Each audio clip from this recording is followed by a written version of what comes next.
Hi guys, James at Rampant Lion Reviews again for you today with another beer review. For this one we are going to stick to Sweden and we're going to take a look at another one of the beers released on the 2nd of May 2019 through the small and local assortments in Skellefteå. So for this one we are going to head far north. We're going to go to a little brewery called Fermenteriet. I will pronounce this wrong at some point during the video, so I do apologise for that, but these guys are from Skellefteå, which is a very small town in Nörbotten county. So for this one we are going to have a look at their Dubbel IPA. Interesting artwork on this one, by the way, but it comes in at 8% ABV and hopefully it's another really nice beer. I mean, I always enjoy introducing you guys to these very small Swedish breweries, and you really can find some gems actually when you have a look at these. Sweden has somewhere in the region of 350 to 400 craft breweries, which is very impressive for a country of only about 10 million people. So you can always find some really interesting stuff here. I mean, it's only about twice the size of Scotland here,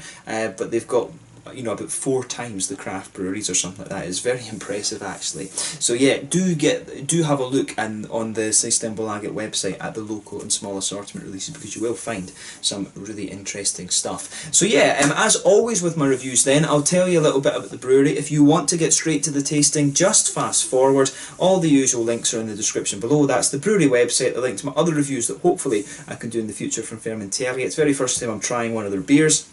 There's all the usual social media. If you want to see more beer reviews, do please consider subscribing to the channel. The whole channel, of course, has a geography-based tagging system, so you can go into the home page and search for beer based on country, city, state, county, prefecture, whatever it is you're interested in. Do check out the playlist of beers from different countries. There is one there for all the Swedish beers that I've reviewed for you. That's constantly being added to. And as always, please do get in touch and let me know some of the other beers and breweries that you guys would like to see me review. It's always great to hear from you guys that are watching the videos, and the support you show the channel is hugely appreciated. So anyway, to tell you a little bit about Fermenteriet then. So Fermenteriet are based in Kurjöviken in Skellefteå in Nörbotten county, and you can find it about halfway between Luleå and Umeå, which are the two more northern cities on the east coast of Sweden. I do need to get up there and explore a little bit, but they're based in a building that previously belonged to Karlholmens Malt Brewery. But the company was founded back in 2018 and it has 5 co-owners. So this is Martin Åkerström, Stefan Wallin, Urban Lindegren,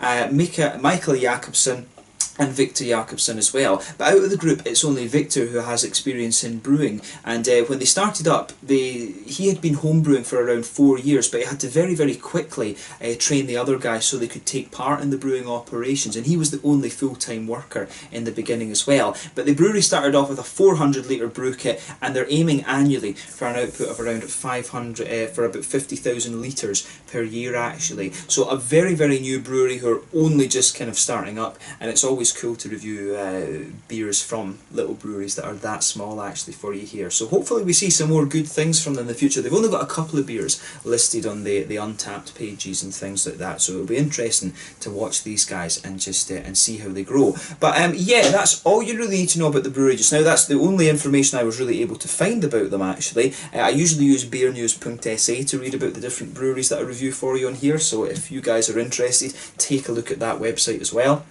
But yeah, an interesting brewery, and hopefully things go well for them. So yeah, let's get on to the actual tasting of this beer itself then. So as I mentioned to you at the start of the video, this one is an 8% Dubbel IPA. I'm not sure whether it's going to be a New England or a West Coast one. Just going by the way the light comes through the bottle, I wonder if it will be a West Coast IPA. And it just actually says on the side, Vatten, Kornmalt, Humle or Yeast. So that means just water, regular sort of barley malt, hops and yeast. So the fact that they've not mentioned oats or wheat malt, then I'm guessing that means it's probably going to be a West Coast Dubbel IPA. And I have been missing the West Coast Dubbel IPAs, so really curious to see how it turns out. The artist on this one, by the way, apparently is Elba Wallin. So yeah, I'm not sure if I think it's a different spelling actually from Stefan Wallin, who was one of the owners of this brewery.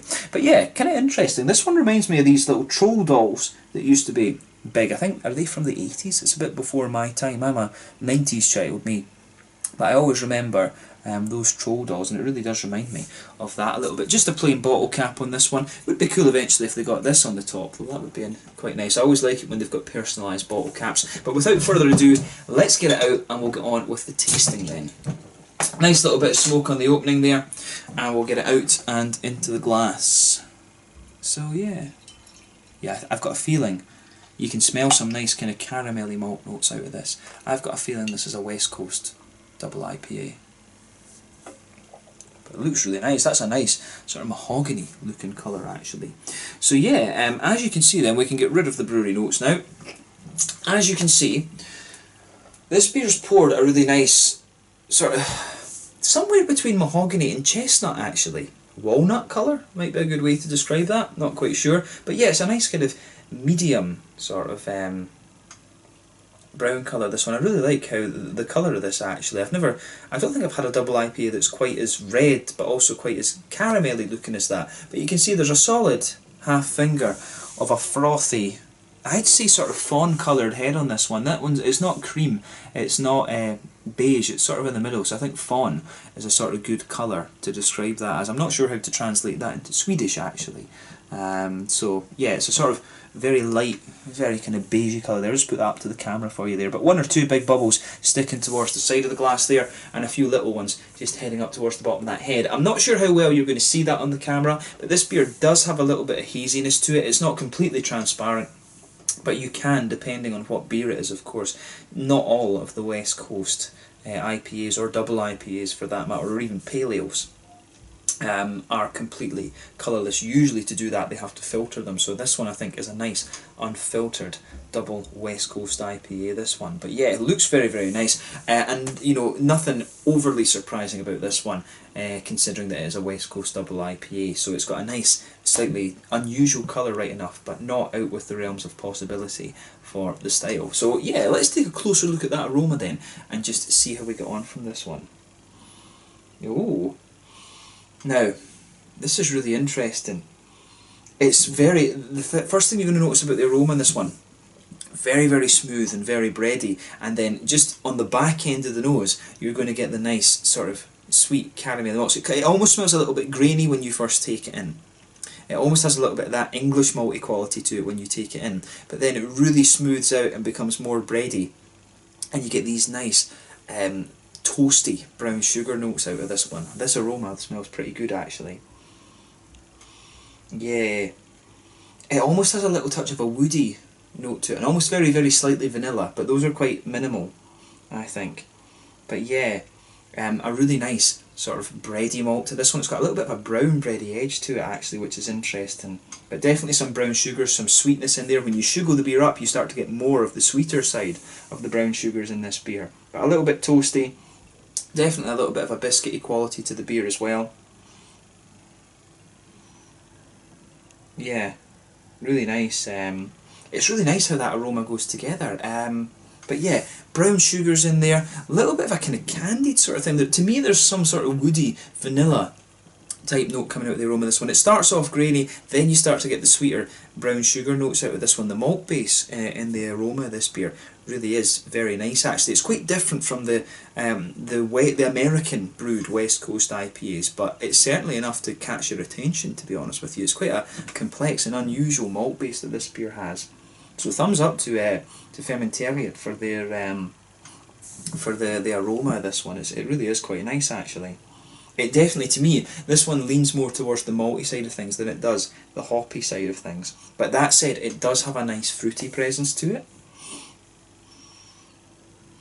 Yeah, so on the hoppy side of things you can pick up a little bit of a floral quality, a little bit of a grassy note as well, but the fruity side of things is really interesting. It almost comes across as being a little bit like a red fruity quality, and the only hops that I can think of that might do that would be Enigma from Australia, because that gives you that nice almost Nelson Sauvin like grape quality, but it can also give you like red currants and stuff like that. But it can also give you a nice it can also give you a few other fruity complexities, but the other one would be Williamette. But Williamette's normally used in black IPAs and things like that to give you a bit of red fruitiness. I always like playing Guess the Hops with these beers, incidentally, if you hadn't guessed. If you don't know what's in them, it's always fun to play a little bit of Guess the Hops. But with the red fruity notes that are coming out of this one, it's interesting, because the hops that come to mind are Enigma, which I think is quite hard to get, and Williamette. That's really interesting, that. So yeah, definitely a nice kind of red fruity note. There is definitely maybe a little touch of a tropically note in this too. But yeah, I really like how the aroma in this one goes together. So I mean, take a little bit of time and enjoy the aroma of this one before you actually taste the beer. This one's got one of the more unusual double IPA aromas that I've come across in pretty much all the time that I've been doing the channel. So for me to say that after what, about 6 years now, that this is an aroma that's quite unusual, then do pay attention to that, I would say. But yeah, I'm really curious about this one now, so I just want to try it. So this one is the Dubbel IPA from Fermenteriet in Skellefteå in Nörbotten County up in the north of Sweden. Let's try this beer and see how we get on. Slange Skål.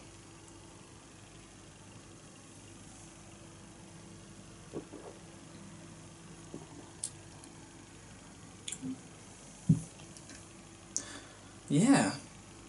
Now, this beer, it's really interesting actually, because it does actually, it's very different from other double IPAs that I've had. It's definitely more of a malty double IPA, and I think it's leaning towards the English side of things rather than the American side. I mean, I always say this about American beers: when they get a hold of you know, the old world styles, if you like, they always make them a bit sweeter and a bit more fruity. This double IPA is a little bit more along the lines of a traditional kind of English one, but in fairness, the malt base is more English, but it does have a little bit of the more juicy American fruits, to be honest. So it's an interesting one, this.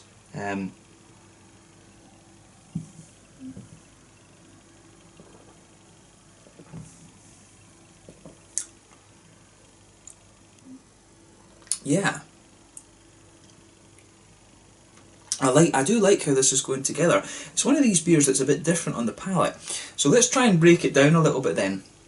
So what you're going to notice with this one, you feel this sort of toasty, grainy quality just blanket in the middle of your tongue. By no means is it like a black malt kind of thing, but it is a fairly toasty, grainy quality that goes together on this one. You can feel the nice, smooth, pale malty note on this beer as well. You can feel that just forming the base of the beer. And this beer, it does have, as I say, you know, I was predicting that it had, in the aroma, that it had quite a brown bready quality, and you do pick that up on the in the flavour of this one. Maybe one of the best descriptors for this beer is that it almost tastes a little bit like a well-fired bread crust, kind of something like that.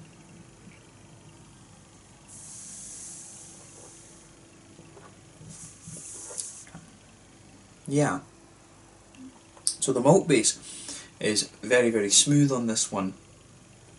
I really like how, I do like how it all goes together, because you'll find that it starts off quite grainy and quite smooth, but then it sweetens up the more and more that you drink of it. You can feel in the very centre of your palate there's a nice sort of, there is a nice kind of sweet caramelly note to this one, and on the edges, in the centre of your palate is a little bit sweet, but as you move out from the centre of your palate it becomes a little bit more kind of toasty, and in some ways that builds a really good bridge between the sort of roasty toasty side of the malt base in this beer and the sweeter side of things too. There is a little bit of a slightly woody element just underlining this. If you just go to the sides of your tongue and then move in a little bit, to me there is a little touch of a woody note in this beer, which is kind of interesting because it does give you a little bit of a complexity to the beer, and this is definitely, it's quite unusual, this.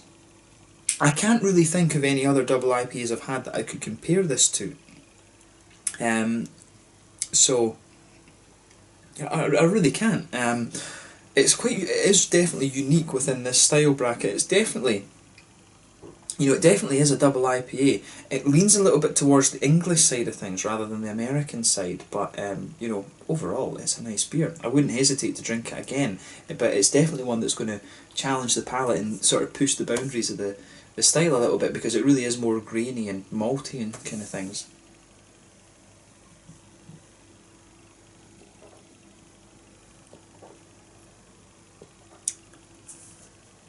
Yeah. I like how that goes together, actually. It is really very nice. It takes your palate a little bit of time to adjust to this one and really get what's going on in this, but it's definitely a more malt, this is really a more malt forward double IPA. You can feel a little touch of alcohol warmth about this one, mainly because the flavour is concentrated towards the malty side of things. yeah, definitely more of an English IPA this, rather than an American one. But yeah, on the hoppy side of things then, back corners of the palate, you do have a nice little earthy presence to this one. That smooths out a little bit as you come further forward along the sides of the tongue. You do get a little touch of a floral quality at the front corners of the palate, and it's more grassy around the front kind of curve of the tongue. And behind that front curve of the palate, that's where you get the little oily bubble, where those nice kind of juicy fruity esters roll out of the beer. For me,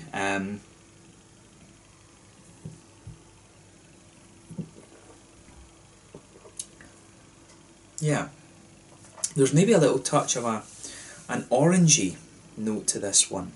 So could there be a little bit of Amarillo in here? There might be.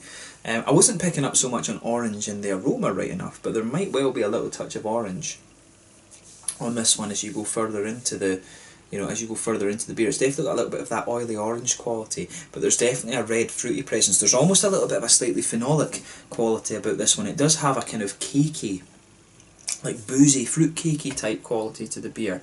Almost, no, I don't know if it's quite cough syrupy, but it's definitely got a little bit of that slightly phenolic quality to it, which is quite nice. So for me, there's a little bit of a, the further you go into the aftertaste, the more it becomes a little bit like, sort of black, like there is almost a little bit of a blackcurranty, figgy, no not figgy, datey type quality to the beer actually. So there's almost a kind of candied red fruit element to this beer, which is quite nice actually. I do like how that goes together in this one. It's the way that this beer goes together. It's not one of the ones that's going to blow your head off in terms of IBUs or the maltiness or things like that. This is one of these beers that has a lot of subtleties to it, and it's all about how they kind of mix together. So for me, it's oranges, dates, a little bit of a kind of candied red fruity thing, maybe a little touch of a blackberry note the further you go into the aftertaste. I get a feeling, if I had to predict, and I'm probably completely wrong in this to be honest, I would think that maybe they've used a bit of Amarillo and maybe a little bit of Williamette in this. This is a really interesting double IPA, to be honest with you. I've never come across one that's quite like this in the 5, nearly 6 years that I've been doing the channel. So have a go at this one for yourself and just see what you think. I do like it when you get beers like this that will challenge you a little bit. If we have to put it into the brackets or the sub-styles of double IPA, to me this is more of an English double IPA because of the sort of malty character that it has. The English ones are definitely a little bit more malty in things than the American ones. But overall, it's a nice beer. I wouldn't hesitate to drink it again, and it's one that is going to challenge your palate a little bit. In terms of the mouthfeel then,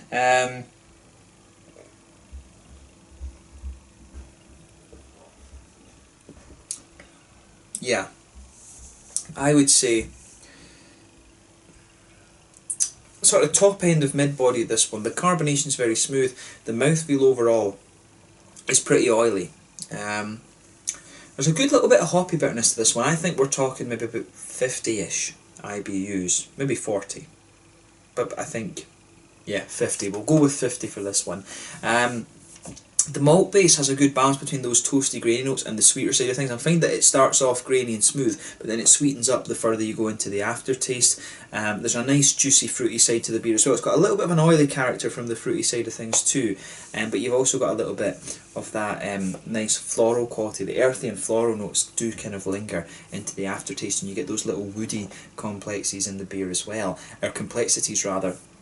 But overall, it's a really nice beer, this one, and I'm glad I was able to review this. This is definitely one that's tasted my palate a little bit, and it's quite different. And this is the great thing about doing these little local brewery reviews. You will get things that are a bit quirky and unusual, and that's what Fermenteriet have managed to do here. So thumbs up to them, and hopefully I can try something a little bit different from them next time. I'd like to try an Imperial Stout or something like that. You always want to try something from the lighter side of the spectrum and something from the darker side of the spectrum, and that gives you a good idea of how a brewery does all the different styles. It's a good measure of their scope of brewing, if you like. So yeah, let's leave it at that for this one. This one is the Dubbel IPA, the double IPA if you like, at 8% ABV from Fermenteriet in Skellefteå in Nörbotten in northern Sweden. So yeah, it's been cool to review this one for you, and I hope you guys have enjoyed my take on this one. So as always, please let me know your own thoughts on this beer in the comment section below. Let me know what your favourite beers are from Fermenteriet as well, and I'm sure I'll return to these guys at some point in the near future. a really quirky double IPA this one. It's been a pleasure to review it for you.